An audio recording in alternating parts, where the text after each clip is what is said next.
यार सबसे बड़ी प्रॉब्लम पता है क्या है, हम सब लोग चाहते तो हैं जल्दी वेट लूज करना, बट उस चक्कर में हम कई बार ऐसा रास्ता पकड़ लेते हैं या ऐसी डाइट हम अडॉप्ट कर लेते हैं जिससे हमें शॉर्ट टर्म तो रिजल्ट्स मिल जाते हैं, बट उसको लॉन्ग टर्म में सस्टेन करना ऑलमोस्ट नेक्स्ट टू इम्पॉसिबल होता है। जितनी भी ये फैंसी डाइट्स होगी, जैसे आपकी कीटो होगी, इंटरमीडिएट फास्टिंग होगी, आपकी फैट एडेप्टेशन डाइट होगी, high protein low carb diet होगी, जितनी भी ये डाइट्स होगी, इसमें आपको जल्दी वेट लॉस तो देखने को मिल जाता है, बट जो वो वेट लॉस होता है ना, वो एक्चुअल में आपका वाटर लॉस होता है, क्योंकि इसमें आप अपनी कार्बोहाइड्रेट्स को कम कर देते हो और कार्बोहाइड्रेट्स आपका वाटर होल्ड करते हैं। बट आप जैसे ही अपनी नॉर्मल डाइट स्टार्ट करते हो ना, तो जितनी जल्दी आपका वेट लॉस होता है ना, उतनी ही जल्दी आप दोबारा वेट को गेन कर लेते हो। देखा, जब भी कोई न्यूट्रिशन प्लान डिजाइन होता है ना, वो डिजाइन होता है आपको देखते हुए। आपने बचपन से लेके आज तक कैसा फूड कंज्यूम करा है, या आपके पेरेंट्स ने कैसा फूड कंज्यूम करा है, आपके कल्चर में लोग क्या क्या चीजें खाते हैं, या कौन से फूड अवेलेबल है, तो उस सब को देखते हुए आपका न्यूट्रिशन प्लान डिजाइन होता है। बट हम पता है क्या करते हैं, हम जल्दी रिजल्ट्स के चक्कर में ना कुछ ऐसी डाइट्स अडॉप्ट कर लेते हैं जिससे हमें रिजल्ट्स तो मिल जाते हैं, बट वो डाइट दूर दूर तक मैच नहीं करती जैसा फूड हम आज तक खाते आए हैं उससे। यार हम ना काफी सारे लोग कार्बोहाइड्रेट्स को एनिमी समझते हैं कि भाई यही जड़ है हमारी फैट की, सारा जो फैट है वो कार्बोहाइड्रेट से गेन हो रहा है, बट एक्चुअल में ऐसा नहीं है। जो कार्बोहाइड्रेट्स है ना, वो आपका most preferred source of energy आपकी बॉडी के लिए एंड आपके ब्रेन के लिए। कार्बोहाइड्रेट्स आपका ना सबसे फास्ट डाइजेस्ट होता है और आपको सबसे जल्दी एनर्जी प्रोवाइड करता है। इनफैक्ट जब आप वर्कआउट कर रहे होते हो तब भी जो आपको एनर्जी मिलती है वो आपके कार्बोहाइड्रेट से मिलती है। अब यार कार्बोहाइड्रेट्स के ऊपर एक स्टडी भी है जिसमें ना कुछ मैराथन रनर्स को ना वर्कआउट से पहले कार्बोहाइड्रेट की बजाय ना फैट की कंजम्पशन कराई गई एंड फिर उनके परफॉर्मेंस को मॉनिटर करा गया, तो ये देखा गया कि फैट कंज्यूम करने के बाद उनकी जो परफॉर्मेंस थी वो भी डिक्रीज हुई। यार बेसिकली सिंपल है, जैसे अगर आप वर्कआउट करने से पहले बहुत ज्यादा हाई फैट वाली मील लेके जाओगे तो एक तो यार आपको ब्लोटेड फील होगा, क्योंकि जो फैट होती है ना वो काफी कैलोरी डेंस होती है। इनफैक्ट 1 ग्राम के अंदर 9 कैलोरीज होती है, तो काफी कैलोरी डेंस न्यूट्रिएंट है, तो इसको टाइम चाहिए डाइजेस्ट होने के लिए, तो आपको बर्ब्स आएगी, डकारे वगैरह आएगी। इनफैक्ट यानी कि आपका वर्कआउट नहीं हो पाएगा ढंग से। तो इसलिए जो आपकी वर्कआउट से पहले वाली मील होती है ना, उसमें मोस्टली आपको हाई कार्बोहाइड्रेट वाली मील कंज्यूम कराई जाती है। देखो यार, जो कार्बोहाइड्रेट्स है ना उसमें कोई प्रॉब्लम नहीं है, जो रियल प्रॉब्लम है ना वो ये है। देखो सबसे पहले तो हमने ले ली एक्सेस कैलोरीज। तो एक्सेस कैलोरीज है, ये कहाँ पे स्टोर होगी? ये स्टोर होगी आपके ग्लाइकोजन स्टोर्स में। अब ये ग्लाइकोजन स्टोर्स क्या है? ये बेसिकली ना स्टोर्ड फॉर्म ऑफ ग्लूकोज है, यानी कि स्टोर्ड फॉर्म ऑफ एनर्जी है। जब भी आपकी बॉडी को रिक्वायरमेंट्स होगी एनर्जी की, तो वो यहाँ से यूज कर सकती है। यहाँ पे हमने सबसे बड़ी गलती कर दी, वो है इनएक्टिविटी, यानी कि हमने वर्कआउट तो करा ही, तो हमारी बॉडी के जो ग्लाइकोजन स्टोर्स है उनकी हमें जरूरत ही नहीं पड़ी। तो हमारी बॉडी ने क्या करा, हमारी बॉडी में लिपोप्रोटीन लाइपेज एंजाइम होता है, ये क्या करेगा, आपके जो ग्लाइकोजन है इसको कन्वर्ट कर देगा फैट में, एंड ये फैट आपकी स्टोर होगी एडिपोसाइट्स में। एडिपोसाइट्स क्या है? ये बेसिकली एडिपोस टिश्यूज है जहाँ पे आपकी फैट स्टोर होती है। तो ये असली प्रॉब्लम है जिसको हमने बिल्ड कर लिया। जो असली प्रॉब्लम है वो है आपकी बैलेंसिंग में, ओवर इंडल्जेंस में, एक्सेस में कार्बोहाइड्रेट्स को कंज्यूम करने में, एंड दूसरी प्रॉब्लम है आपकी इनएक्टिविटीज, सेडेंटरी लाइफस्टाइल। अब यार कार्बोहाइड्रेट्स को ना हम बेसिकली दो पार्ट्स में डिवाइड कर सकते हैं, एक तो हो गया आपके कॉम्प्लेक्स कार्बोहाइड्रेट्स एंड एक हो गया आपके सिंपल कार्बोहाइड्रेट्स।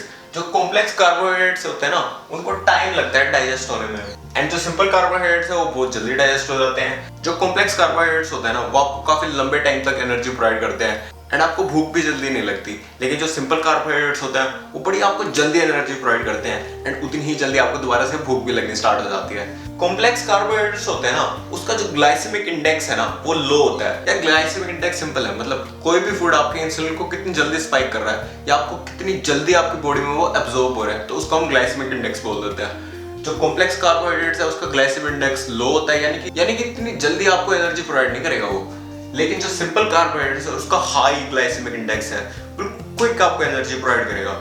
इसके एग्जांपल हो गए जैसे आपकी रोटी होगी, होल व्हीट हो गए, आपके ओट्स हो गए, वेजिटेबल्स हो गई, तो ये सब आपके कॉम्प्लेक्स कार्बोहाइड्रेट्स के अंदर आते हैं। सिंपल में जितने भी शुगरी फूड हो गए, जितने भी आपके सॉफ्ट ड्रिंक्स हो गए, रिफाइंड व्हीट फ्लोर हो गया, जितने भी हाईली प्रोसेस्ड फूड्स होते हैं, केक्स हो गए, बिस्किट्स हो गए, वो सब आपके सिंपल कार्बोहाइड्रेट्स के अंदर आ जाते हैं। तो बेस्ट के सिनेरियो तो यही रहेगा कि हमें ज्यादातर अपना पोर्शन जो कार्बोहाइड्रेट्स का है वो हमें कॉम्प्लेक्स कार्बोहाइड्रेट से लेना चाहिए, जिसमें आपकी होल वेजिटेबल्स हो गई, आपके होल ग्रेन्स हो गई, फ्रूट्स हो गए, आपके लेग्यूम्स हो गई, दालें वगैरह हो गई, तो ये सब चीजें हमें खानी चाहिए। ज्यादातर हमारा जो कार्बोहाइड्रेट्स की इंटेक वो यहाँ से आनी चाहिए। अब यार होल फूड्स खाने के ना काफी फायदे होते हैं। एक तो ना उसमें माइक्रोन्यूट्रिएंट्स काफी प्रेजेंट होते हैं जो आपकी बॉडी के लिए काफी इंपॉर्टेंट होते हैं, प्लस उसमें आपको फाइबर भी मिलता है। बट जो रिफाइंड फूड्स हो गए ना, जैसे आपके सिंपल कार्बोहाइड्रेट्स हैं, वो मोस्टली शुगर्स होते हैं। उसमें ना तो आपको कुछ एडिशनल फाइबर मिलता है, ना आपको एडिशनल माइक्रोन्यूट्रिएंट्स मिलते हैं।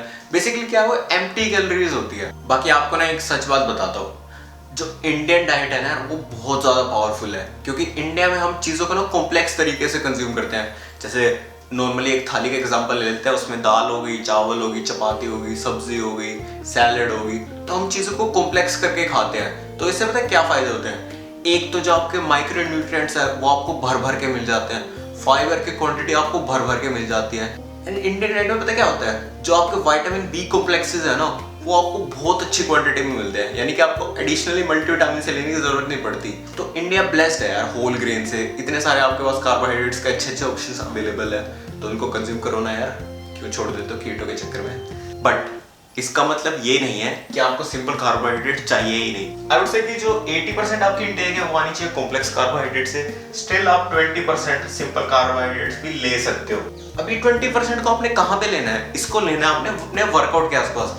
जैसे हम वर्कआउट करते हैं ना, तो उसके बाद हमारे जो ग्लाइकोजन स्टोर्स होते हैं ना वो भी डिप्लीट हो जाते हैं। तो उस टाइम अगर आप कोई शुगरी चीज कंज्यूम करते हो तो वो आपको इंस्टेंट एनर्जी प्रोवाइड करती है और आपके ग्लाइकोजन स्टोर्स को फुलफिल करती है। जैसे जो स्पोर्ट्स होते हैं ना उसमें भी इसका काफी यूज होता है। जैसे आपने देखा होगा ड्यूरिंग गेम्स काफी प्लेयर स्पोर्ट्स ड्रिंक का यूज करते हैं। जैसे स्पोर्ट्स ड्रिंक होती है वो बेसिकली होती तो शुगरी है, तो वो इंस्टेंटली उनको एनर्जी प्रोवाइड करती है और वो अपनी परफॉर्मेंस को मेंटेन कर पाते हैं हाई लेवल पे।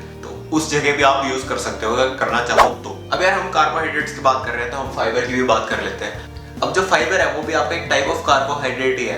ये तो ना तो आपकी बॉडी में स्टोर होता है, ना इसमें कोई कैलोरीज होती है, कि बेसिकली ना सफाई का काम करता है। आपका जो जीआई ट्रैक होता है ना, जो गैस्ट्रोइंटेस्टिनल ट्रैक होता है, उसको साफ करने का काम करता है। जैसे घर में मेड होती है ना सफाई के लिए, ऐसे ही मान लो फाइबर है वो घर की मेड है, वो साफ सफाई का काम करती है। जो फाइबर होता है ना आपका, वो वाटर को अट्रैक्ट करता है अपनी तरफ, जिससे जो आपका स्टूल है उसका स्मूथ क्लियरेंस हो सके। एंड अगर ना आप फाइबर की आइडियल कंजम्पशन को मेंटेन करते हैं, जो है 35 से लेके 50 ग्राम के आसपास, अगर आप इसके आसपास फाइबर लेते हो ना तो उसके आपको दो फायदे मिलते हैं। एक तो आपके जो हार्मफुल कोलेस्ट्रॉल लेवल्स होते हैं ना उसको एलिमिनेट करता है फाइबर। दूसरा ना ये आपकी बॉडी से कार्सिनोजेंस को एलिमिनेट करता है। कार्सिनोजेंस क्या है? बेसिकली ये है कैंसर प्रोड्यूसिंग एजेंट्स जो आपको इन्वायरमेंट से आ सकते हैं, आपकी बॉडी में फूड से आ सकते हैं, तो इनको भी एलिमिनेट करने का काम करता है फाइबर। तो फाइबर भी काफी इंपॉर्टेंट है आपकी डाइट में, तो इसे भी स्किप नहीं करना है। अब यार ये सारी बातें तो होगी, बट एक्चुअल में हमें कितने कार्बोहाइड्रेट्स चाहिए?